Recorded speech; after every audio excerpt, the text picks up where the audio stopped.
আসসালামু আলাইকুম। ভিডিওর একদম শুরুতেই আমাদের জাতীয় বিশ্ববিদ্যালয়ের নতুন ভিসি স্যারকে জানুবিডি পরিবারের পক্ষ থেকে আন্তরিকভাবে মোবারকবাদ জানাতে চাই, যার হাত ধরে জাতীয় বিশ্ববিদ্যালয়ের সবকিছুতেই আমূল পরিবর্তন আসতে চলেছে। শিক্ষার্থীদের দীর্ঘদিনের যে চাওয়াগুলো রয়েছে, যে সমস্যাগুলো সমাধানের জন্য তারা বারবার আন্দোলন করেছে, আমরা দৃঢ় আশাবাদী খুব শীঘ্রই আমাদের নতুন ভিসি স্যার এই দাবি দাওয়াগুলো বাস্তবায়ন করতে সক্ষম হবে। আজ 28 নভেম্বর জাতীয় বিশ্ববিদ্যালয় কর্তৃপক্ষ আজ একটা নোটিশ প্রকাশিত করেছে শিক্ষার্থীদের মেধাবৃত্তি নিয়ে। তো আজকের ভিডিওতে আমরা জানবো কারা কারা এই শিক্ষাবৃত্তির জন্য আবেদন করতে পারবে, কিভাবে আবেদন করতে হবে, কত টাকা দেওয়া হবে, সবকিছু। তো চলো আমরা বিস্তারিত জানি। আশা করছি ভিডিও শেষ পর্যন্ত তোমরা আমাদের সাথে থাকবে। শিক্ষার্থী বন্ধুরা, এই নোটিশে কি বলা হচ্ছে আমরা নোটিশটা একটু বিস্তারিত পড়বো, তাহলে বিষয়টা তোমাদের কাছে ক্লিয়ার হয়ে যাবে। ওই যে একবার তোমরা করছিলে না, গণহারে সবাই আবেদন করছিলা, দেখা যাচ্ছে যে কে পাইছে না পাইছে কোনো কিছুরই কি আমরা খোঁজখবর পাইছিলাম, পাই নাই। তো এই জন্য এবার একটু ভালো করে দেখো যে কারা কারা এখানে আবেদন করতে পারবে। ঠিক আছে, গণহারে আবেদন করার প্রয়োজন নাই। এখানে স্পষ্ট করে বলা হচ্ছে যে জাতীয় বিশ্ববিদ্যালয়ে অধিভুক্ত সকল কলেজসমূহের স্নাতক পাস অর্থাৎ ডিগ্রি, স্নাতক সম্মান অনার্স, স্নাতক সম্মান প্রফেশনাল, স্নাতকোত্তর কোর্সে, মানে এক কথায় জাতীয় বিশ্ববিদ্যালয়ের অধীনে যারা যারা পড়ছে সবাই এই শিক্ষাবৃত্তির জন্য উপযুক্ত। ঠিক আছে, ওই ডিগ্রি কিংবা অনার্সের এই ভাগ করা নাই, সবাই এখানে আবেদন করতে পারবে। তো এখন দেখো আবেদনের যোগ্যতা কি। এখানে বেশ কয়েকটা ক্রাইটেরিয়া তারা উল্লেখ করে দিছে। এক নম্বর ক্রাইটেরিয়া হচ্ছে বিশেষ চাহিদা সম্পন্ন সকল শিক্ষার্থী, অর্থাৎ যারা অটিস্টিক কিংবা বিভিন্ন অঙ্গ বিকলাঙ্গ, এক কথা বিশেষ চাহিদা সম্পন্ন, তোমরা বুঝতে পারছো, তারা সবাই এখানে আবেদন করতে পারবে। দুই নম্বর হচ্ছে স্নাতক পাস, স্নাতক সম্মান, স্নাতকোত্তর কোর্সে অধ্যয়নরত, আর্থিক ভাবে অসচ্ছল, প্রান্তিক, সুবিধাবঞ্চিত অথচ মেধাবী। অর্থাৎ দুইটা ক্যাটাগরিতে এখানে কিন্তু এই শিক্ষাবৃত্তিটা দেওয়া হবে। একটা হচ্ছে যারা অটিস্টিক, তারা সবাই এখানে ঢালাওভাবে আবেদন করতে পারবে। আর দ্বিতীয় ক্যাটাগরি হচ্ছে শুধুমাত্র তারাই আবেদন করতে পারবে যারা আর্থিকভাবে অসচ্ছল, প্রান্তিক উপজাতি, বিশেষ করে এই যে আদিবাসী যারা আছে তারা, এবং সুবিধাবঞ্চিত, যেমন আমাদের পাহাড়ি অঞ্চলের শিক্ষার্থীরা। ঠিক আছে, তো এই ধরনের শিক্ষার্থীরা, এবং শুধু পাহাড়ি অঞ্চলে কিংবা সুবিধাবঞ্চিত হলেই হবে না, তোমাকে অবশ্যই মেধাবী হতে হবে। মেধাবী বলতে তোমার রেজাল্টটা অবশ্যই ভালো থাকতে হবে। ঠিক আছে, আমরা আরো বিস্তারিত জানি।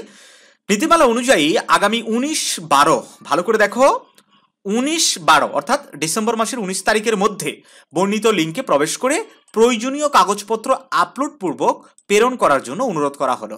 অর্থাৎ এটা অনলাইনে আবেদন করতে হবে, তবে অফলাইনে তোমাদের অনেকগুলো কাজ আছে। সেটা কি কি কাজ আমি বলে দিচ্ছি। ঠিক আছে, মনোযোগ সহকারে দেখতে থাকো। উল্লেখ্য, আর্থিকভাবে অসচ্ছল, প্রান্তিক, সুবিধাবঞ্চিত অথচ মেধাবী কোটায় শিক্ষাবৃত্তির প্রাপ্তির লক্ষ্যে পূর্ববর্তী বর্ষের ফলাফলের ভিত্তিতে স্নাতক দ্বিতীয় বর্ষ, অর্থাৎ তোমরা যারা নতুন প্রথম বর্ষের ডিগ্রি অথবা অনার্সে ভর্তি হয়েছে তারা কিন্তু এখানে আবেদন করতে পারবে না। মানে দ্বিতীয় বর্ষ যারা আছে তারা আবেদন করতে পারবে। এবং স্নাতক তৃতীয় বর্ষ, এই যে মাস্টার্স দ্বিতীয় বর্ষ, এই যে স্নাতক তৃতীয় বর্ষ, মানে এক কথায় প্রথম বর্ষ বাদে। ঠিক আছে, অনার্সের ফলাফলের ভিত্তিতে স্নাতকোত্তর 19-20 শিক্ষাবর্ষের নিয়মিত শিক্ষার্থীরাও আবেদন করতে পারবে। তো কোন অ্যাড্রেসে গিয়ে আবেদন করতে পারবে? এই যে একটা অ্যাড্রেস দিয়ে দিচ্ছে, college log in, student log in থেকে তোমরা কলেজ লগ ইন করে এটার একটা ছক পাবে। এই যে নিচের দিকে দেখো একটা ছক দেওয়া আছে। আচ্ছা, এই যে ওয়েবসাইটে একটা নোটিশ দিছে, এইটারও এই যে একটা ছক দিছে, ভালো করে দেখো। এই যে দুইটা ছক কিন্তু এখানে আছে, একটা হচ্ছে বিশেষ চাহিদা সম্পন্ন, তাদের একটা আলাদা ছক, আবার শুধুমাত্র যারা আর্থিকভাবে অসচ্ছল, প্রান্তিক, সুবিধাবঞ্চিত তারা এখানে আবেদন, এই যে এই ছকটাতে আবেদন করতে পারবে। এটা কিন্তু অফলাইনে পূরণ করতে হবে। ঠিক আছে, এটা ডাউনলোড করে নিতে হবে, কোনো কম্পিউটারের দোকান থেকে ডাউনলোড করে নিয়ে সুন্দরভাবে এটা ফিল আপ করে তারপরে কি করতে হবে, এই যে তোমার কলেজের সিগনেচার বা ওদের কি নিতে হবে, সুপারিশ নিতে হবে। ঠিক আছে, সুপারিশ নিয়ে অনলাইনে এটা আপলোড করতে হবে। আরও যে প্রয়োজনীয় কাগজপত্র আছে, তুমি যে সেকেন্ড ইয়ারের রেজাল্ট ভালো করছো সেটার মার্কশিটের একটা স্ক্যান কপিও তাদেরকে প্রোভাইড করতে হবে। তো আবেদন কিভাবে করতে হবে এটার ভিডিও আমরা আর একটু পরে দেবো। ঠিক আছে, আজকে জাস্ট এই সম্বন্ধে কারা কারা আবেদন করতে পারবে এটাও তোমাদের একটু বলে দেই। এই তো তথ্য মোটামুটি। তবে তোমাদেরকে আরো একটু সহজ করে বলে দেই, এখানে কিন্তু চাইলে সবাই আবেদন করতে পারবে। সেটা কোন কোঠায়? এই যে একটা কোঠা দিয়ে রাখছে যে আর্থিকভাবে অসচ্ছল, তো এইটা তো আসলে তুমি আবেদন করবা অনলাইনে। হ্যাঁ, তারা তো আর কি ওই এসবি ব্রাঞ্চ দিয়ে তোমার বাড়িতে ইনকোয়ারি করাবে না যে তুমি আসলেই গরিব কিনা। হ্যাঁ, তো দেখা যাবে সেক্ষেত্রে অনেক আবেদন যদি চলে আসে, জাতীয় বিশ্ববিদ্যালয় কর্তৃপক্ষের এটা কিন্তু ঠিকভাবে যাচাই করতে একটু সমস্যা হয়। হ্যাঁ, তো এজন্য আমি তোমাদেরকে রিকোয়েস্ট করবো, যারা জানোবিডি চ্যানেলকে ফলো করো, তোমরা যাদের আর্থিকভাবে তোমাদের একটু সচ্ছল, যাদের ভালো পরিবেশ আছে, তারা কখনোই এই আবেদনটা করবে না। এবং প্রয়োজনে যাদের একটু সমস্যা, যে বন্ধুদের তাদেরকে এই ভিডিওটা শেয়ার করে দাও, তারা যাতে আবেদন করতে পারে। তো এটার আবেদনের ফার্স্ট স্টেপ হচ্ছে এই যে এখান থেকে এই তোমার ফর্মটা কি ডাউনলোড করে নিতে হবে, নিয়ে পূরণ করে কলেজে গিয়ে টিচারের কাছে একটা সিল স্বাক্ষর নিতে হবে, যেটাকে বলা হয় আমাদের সুপারিশপত্র, ঠিক আছে, যে উনি তোমাকে রিকমেন্ড করছে তোমার কলেজের অধ্যক্ষ। এখানে আরেকটা বিষয় আছে যে চাইলে কিন্তু এটা কতজন পাবে, এটা তোমরা অনেকে প্রশ্ন করতে পারো যে এই যে এই আবেদনপত্রটা দিয়েছে এটা পাবে কতজন। দেখো এখানে বলে দিয়েছে যে কতজন পাবে এবং কত টাকা পাবে সেটাও কিন্তু বলে দিয়েছে। 5,000 টাকা কম বেশি পেতে পারে শিক্ষাবৃত্তি, এটা এককালীন, হ্যাঁ, 1 বছরের জন্য, আবার পরের বছরে তুমি আবেদন করতে পারো।